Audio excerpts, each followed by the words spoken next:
Fala pessoal, vocês conhecem Lampião ou a verdadeira história dele? Então, esse vídeo aqui acima vai estar explicando um pouco quem foi ele, o que ele fez e como foi a verdadeira história de Lampião, o terror do Nordeste.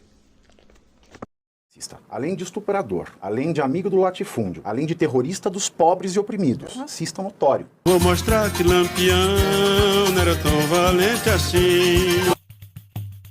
Era um herói para os seus. Ele era um bandido que era herói para bandidos. O que acontece, o problema do heroísmo, né, para muitos heróis, para outros vilão, quando lá nos anos 20, Prestes começa sua marcha comunista pelo Brasil, ele diz no Congresso, acho que na sétima Internacional Comunista, que os cangaceiros eram proto-revolucionários que precisavam ser trabalhados para aderirem à causa. Só que Lampião desprezava esse pessoal. Tanto que o título que ele recebe de capitão é para combater a coluna Prestes no Nordeste. Lampião ele não era um antigovernista. Lampião era um oportunista, vaidoso, que recebeu um título de capitão fajuto e ostentou esse título o resto da vida. Pegou um bom dinheiro do governo federal. Quando ele encontrou no caminho de volta para Pernambuco com um destacamento da coluna Prestes, que eles estavam altamente armados, ele resolveu dar a volta. Porque um outro detalhe de Lampião é que ele era valente, e é um outro traço psicopático, doutor, me corrija se eu estiver errado, ele era valente com quem era inferior a ele. Porque quem estava armado até os dentes, o bando de Lampião não enfrentava. Fugas maravilhosas, ele sempre vencia a polícia. É claro que ele sempre vencia a polícia. Inaugura o tráfico de armas no Brasil, recebendo armas do Exército Brasileiro, do governo da Bahia. Então, é como um traficante de hoje, no morro, que tem um lançador de míssil que derruba um helicóptero, era Lampião comparado à polícia do Nordeste. É por isso que ele sempre vencia. Um ou outro marxista aloprado começaram a falar do heroísmo de Lampião. Que o Lampião, ele era um herói da resistência contra os poderosos, quando na verdade ele trabalhava para os poderosos. Ele ganhava dinheiro dos poderosos. Ele era um miliciano de coronel.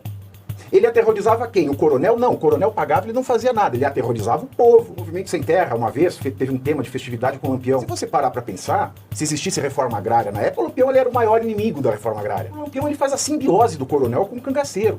Porque ele ganhou tanto dinheiro com pilhagem, ele se tornou sócio dos coronéis. Ele tinha fazendas, ele tinha frota de automóveis, ele era agiota. O romantismo, né, marxista tropical transformou Lampião num herói popular, quando na verdade ele não tem nada de herói popular. Eu falo marxismo tropical aloprado, para não dizer estúpido, porque o marxismo sério, através da tese do Eric Hobsbawm, que ele fala do banditismo social. O banditismo social, para todo mundo entender, é o Robin Hood, tira dos ricos para dar aos pobres. Lampião ele tirava dos ricos para ficar para ele. Ele não ajudava. Com o dinheiro que o grupo de Lampião fazia em um ano, ele poderia manter 7 hospitais, 2 escolas normais e uma escola profissionalizante. Todo santo ano. Mas ficava tudo para ele. Usava o perfume da Maison Roger Gallet, Fleurs de l'Amour, usava o óculos que ele usava, que era para esconder a caulice dele, era Zeiss. Uau. Ele só usava lenço de seda inglesa, só tomava Grande whisky costureiro. White Horse. E ainda servia brandy macieira nos seus encontros. Ele não é um bandido social.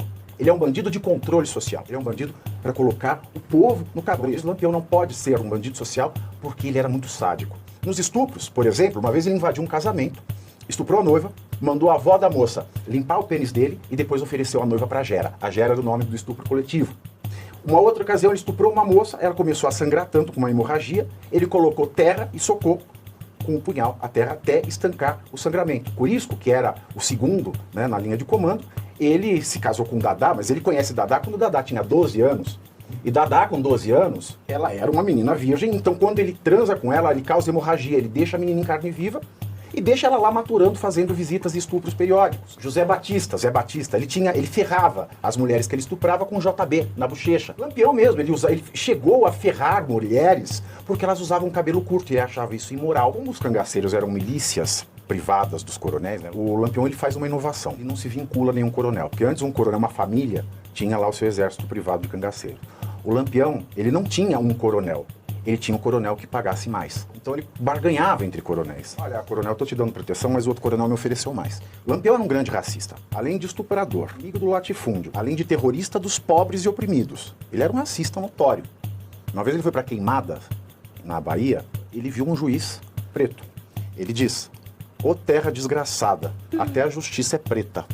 E ele fez o juiz servir o café para ele. Quando o juiz serviu o café, ele pegou a mão do juiz e falou assim: "Ê, nego bom com uma enxada." Ele associava o preto com o diabo. E numa entrevista que ele deu, uma vez ele disse: "Olha, se não fosse tanto preto dando ordem na polícia, eu até que virava a praça." Ele tinha a pele muito escura, mas ele se negava toda a descrição que se dava dele à época tinha que dizer que ele era bronze e nunca preto. Quando ele percebe, já estava numa situação financeira estável, e ele sempre se gabava do muito dinheiro que ele tinha, né? Quando ele foi abatido, né? O dinheiro que ele carregava eram 3 prêmios da Loteria Federal na época. Uau. Fora o ouro. Pergunta assim, quem matou Lampião? Responde, foi o dinheiro dele. Os métodos dos nossos traficantes, do Tribunal do Crime, são coisas horrorosas, coisas que Lampião já fazia. Essa ausência de Estado que provoca a ascensão de figuras como Lampião, como um narcotraficante, como um João de Deus, que era uma mistura de Lampião com o Padre Cícero da modernidade. Então é esse vácuo do Estado que propicia que isso aconteça.